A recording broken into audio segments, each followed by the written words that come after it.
our last but not least final guest speaker, Mr. Amir Taheri. He is a serial entrepreneur with impressive achievements, actually.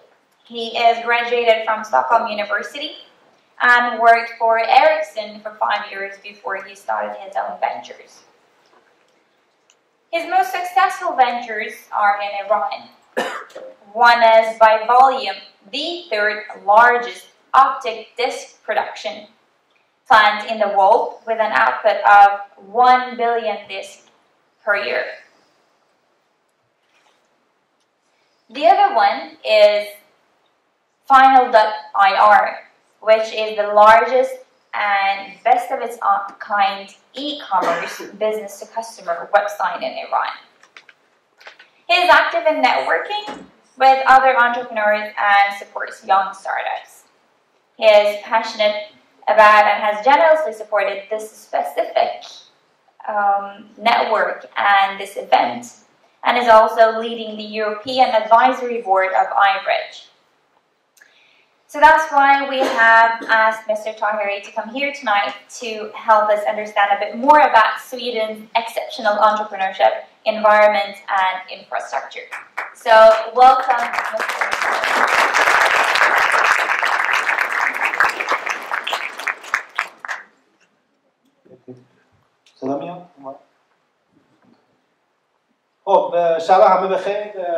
I'm very happy to be here and appreciate that so many nice people have come here. There is not much for me to say actually after very nice slides of Mona and the beautiful speech of Kamran. It's a pretty hard time to find out anything interesting to say. I can't beat them, but what I can do is I can do something that you wake up. I want everybody to stand up. Shake your hands as much as you can. All right. And a big clap for yourself. Thank you. Well, I'm going to cut down and not to take much of your time. Farid wanted me to talk about a subject that probably I'm not the best, but it would be worth listening a little bit. And that's about the environment and the very unique opportunities for being an entrepreneur in Sweden. I think we had the introduction, who I am, what I do, the companies, so I skipped them. And I'm going to start a little bit from the time before those cave ages that Kamran just explained. I'm going to go a little bit more back in time.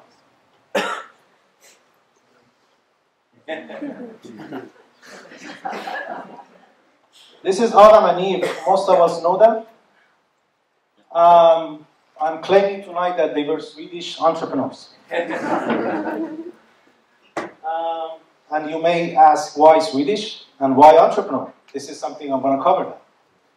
Of course, other than obvious facts that they are naked and they are blonde, there are other facts that it shows that they are Swedish. We start from the name, Adam. I claim strongly that it's a Swedish name. Why?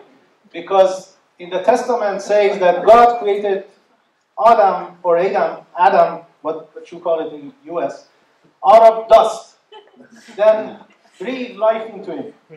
When you say of dust, how do you say it in Swedish? Of dam. And then if you say it fast, it's of dam, and then that's Adam, here we go. That's a Swedish name. I mean, this beautiful, good-looking Adam, very nice, no Armani suits, but very nice. He was lonely, going along, all this paradise, having no one next to him. And he asked God, what if I have a partner after so many years being alone? So again, in the Holy Scripts, here and there, you read that God removed a rib from Adam's side, and from that, God created a woman. So imagine, while he was sleeping, as you see in this illustration, this is Adam, how he was created. And out of this illustration, while he was sleeping, he was tired, hunting, having kebab and everything. A beautiful, gorgeous, sexy, naked woman appears. And then the guy, what do you think how he reacted? He wakes up, so many years alone, nobody next to him, and suddenly a gorgeous, beautiful woman next to him. And then he goes, what? And then she goes, honey, I like that name. You can call me Eva. This is another proof what Adam and Eve were from Sweden. But why they were entrepreneurs? Because first he prayed for a good partner that everybody wants to have in business. They were totally crazy. You know the apple story. Don't eat it, don't touch it, but they don't care. They are crazy enough. More crazy than Kamran living in Iran for changing the world when he was 17 years old. That's a very, very obvious thing about entrepreneurs. They are not afraid. They are very brave. So, also they take risks without being afraid of consequences or having anything to do with the future. They just do it. Then they needed the market, so they started producing children. Look at the world now, 7 billion people. And then, I think they succeeded a big time.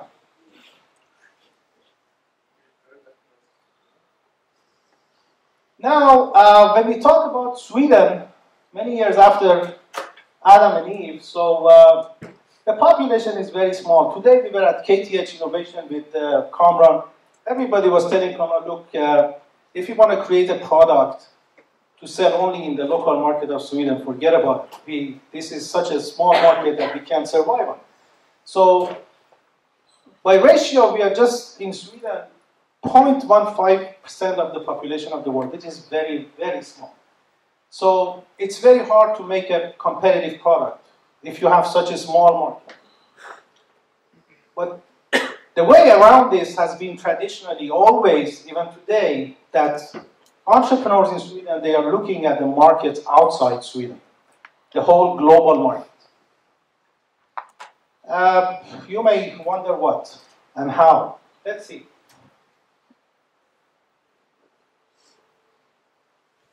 I just described a day for a normal people, probably 1 billion or so for every of these examples. When they wake up, they get power. This map shows the Swedish, which was originally Swedish ASEA, then they merged with the Brown Boveri, which is ABB, how they are covering the power production and distribution in the world, pretty much the whole world. Have you ever thought that Tetra Pak produced a product that almost you can say everyone in the morning opens a fridge and pick up one containing juice or milk? The company has 25,000 employees, makes $12.5 billion turnover, and sells the amazing 180 billion packs a year. That means 30 packs per person per year, or 2.5 pack per person on the planet per month. I challenge you, if you find any other product in the world so strong, penetrating to every house. Look at IKEA, almost the same story. They do have 351 stores in 46 countries, making $32.5 billion. People live with it. Look at a company called Ericsson. They have 110,000 people employed in 180 countries around the world, making $22 billion. When we wake up in the morning and make a call on our cell phone, mobile phone, this is a device invented by Ericsson. Most of the countries in the world, they have a system, telephone system, supplied and installed by Ericsson. Look at H&M. We are wearing that clothes, whether we like it or not. We're driving a Volvo because we think it's safe. We have companies like Skype if you don't want to spend your money on mobile. I'm sorry to say that this was a Swedish entrepreneurship product. Kamran said in Berkeley last year that it was by Estonians. This is true, but the Estonians were just a software guys. This is a product of Sweden, Kamran.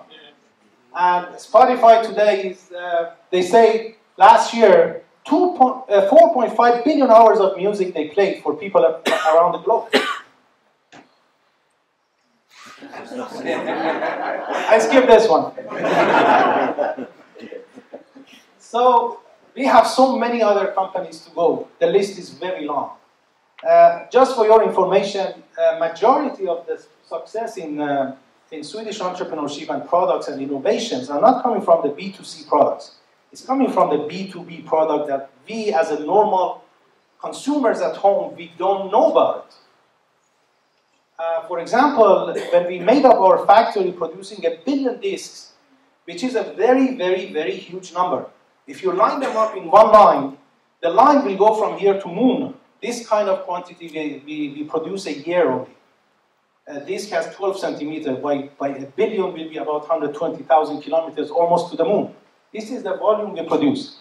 I remember the first time I was studying to buy a production line, the line was like half of this room. It was expensive, it was consuming energy as much as half of Stockholm, and complicated and all that. Then a Swedish company called M2, I'm very happy Leslie is here. Leslie, this gentleman helped us to build up that factory very well. And he knows that a very innovative company called M2 made the same line in 1 meter by 1 meter. That's why they call the company M2, square meter. And the line was doing much more discs, much cheaper, much more productive, and much less energy. They even sold the lines to Sony and Philips, the inventors of the CD. So this is what we talk about. So if you look at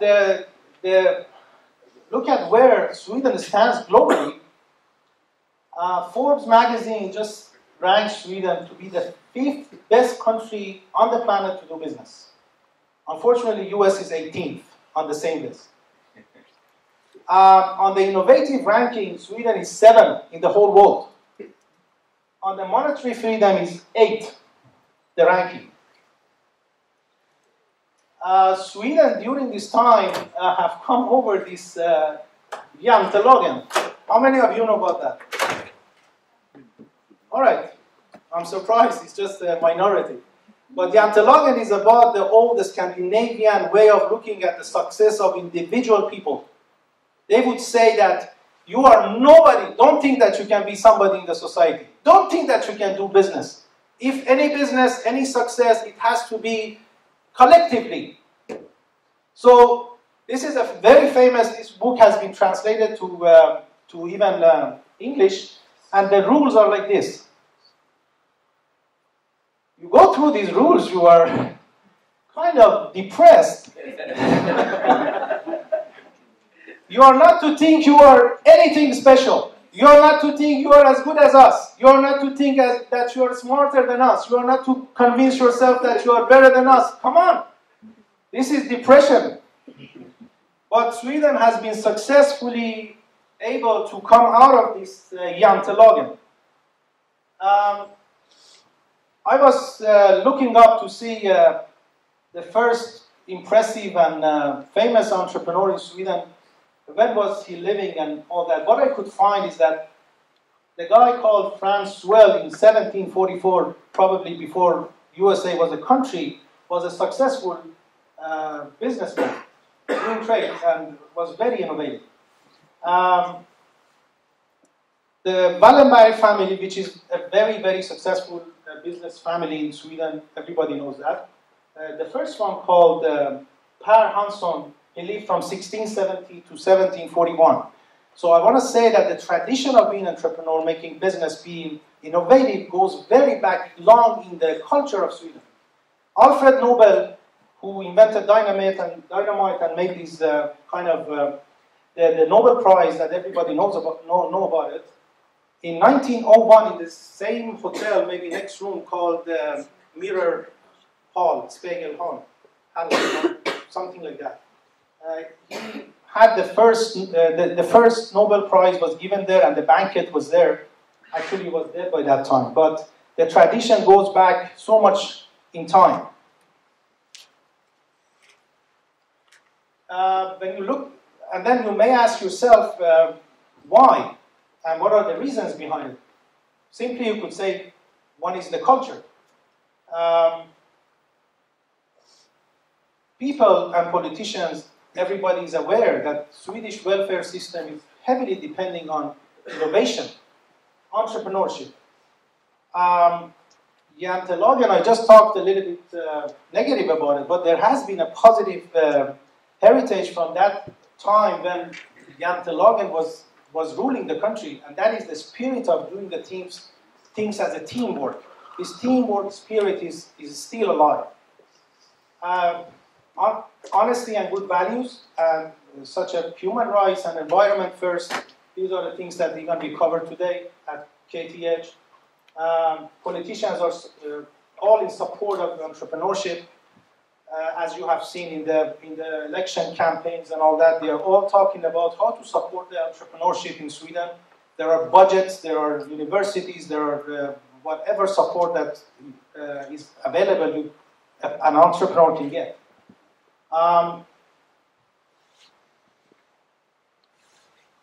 Another part of this ecosystem of entrepreneurship in Sweden is the education system. Sweden, or the Swedish higher education system, was ranked #1 in Europe. A new global ranking of higher education system places Sweden #1 in Europe and #2 worldwide, just behind US. The education is free and it's elementary. Elementary is mandatory, you have to do it. All educations maintain very high quality. Higher education integrated with innovation and industries, as we witnessed today in KTH. Kamran was very impressed how people sitting at the university have very wide vision of how to support entrepreneurship in the country and innovation, and bring it to the cycle that they can be productive and the ecosystem would work. The research is one of the leading countries in the world, Sweden. When you talk about the capital required for being entrepreneurs, Wallenberg family, this is the history. They set up the first venture capital company called Investor in 1916. Next year is going to be 100 years ago. They set up the first venture capital in this country. Iran just had the first one 3 years ago, and it's not working well. If you look at the list, you will see so many hundreds of more today in Sweden, very active. Even today, we just incidentally with Kamran at KTH, we saw a couple of them. The stock market is supporting also the entrepreneurship. When you talk about the human capital, these are the very common properties of the people, skilled people available. Company culture is very strong. They are educated and smart, honest, committed people. They have all global visions. The employees, they all understand business, and they understand that they have to be in line with business to do something. This is one of the examples of our community who have been successfully done entrepreneurship in Sweden. I was planning to show you a little clip from SVT. I don't think we have that much of time, but just maybe 1 minute we'll be able to play.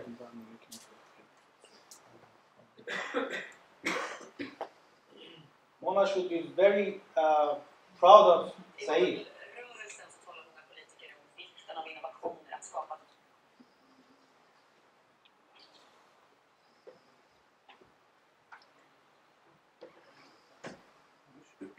Bra innovationsklimat och vad entreprenörskap är viktigt för Sverige. Och det här är något som vi av tradition har varit ganska starka på. Och över 1% av vår befolkning är faktiskt forskare. Men görs det verkligt för att skapa en bra innovationsmiljö?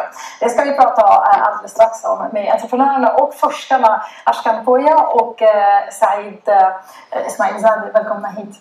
Tack så mycket. Ni har tillsammans startat ett 50-talsföretag under ungefär 10 års period, kan man säga. Varför vill ni satsa på det här på ett privat sätt? 15-tal. Vi önskar det vore 15-tal. Det kanske blir. Det kanske blir så småningom. Men hur kommer det sig att ni har valt, för ni har ju kommersialiserat, som man säger, innovationer, bland annat er egen uppfinning som vi ska tala om. Men hur kommer det sig att intresset har funnits? Jag tror att det är nog kanske lite olika drivkrafter, men för min del i alla fall så har det varit väldigt mycket drivet att bygga och drivet att lyckas.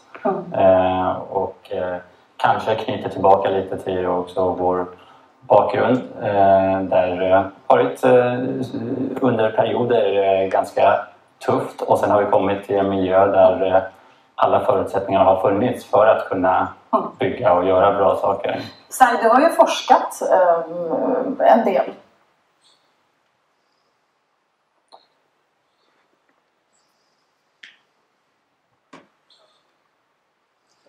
Saeed and Ashkan is just one example of hundreds of very successful entrepreneurs with having roots in Iran. We are all proud of them and everybody else. And when we are here having such a network, we have to have some kind of a target or goals to fight for. I was just thinking to propose to all of us, members of the network, and Farid, to have this as a kind of a target that we will have 50 first-class entrepreneurs in Sweden with companies net worth each over 1 billion Swedish crowns. This will be by year 2020 or 2025. This is something we have to set a goal. We have to utilize our synergies, experiences, Sweden's fantastic entrepreneurship environment, climate, and networking to achieve that. We will utilize our Iranian-Swedish, Iranian-Americans like Kamran is full of experience. He has been a very, very successful entrepreneur for more than 30, 40 years. We have to utilize iBridge, which is a unique opportunity. I invite you, each one of you who are here tonight, definitely to come to Berlin and enjoy the environment that I greatly enjoyed last year. And I was thinking to commit myself to spend as much as time required for this cause, which is a genuine cause. It will make our community much stronger. And at the end, I want to thank Farid for putting so much time and effort to making this network.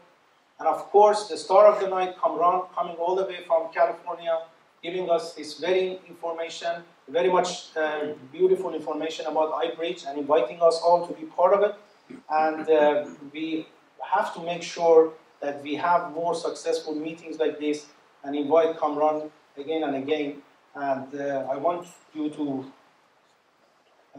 understand how happy I am that we have a network today. And let's have a goal, everybody, to work towards growing this network and make it successful.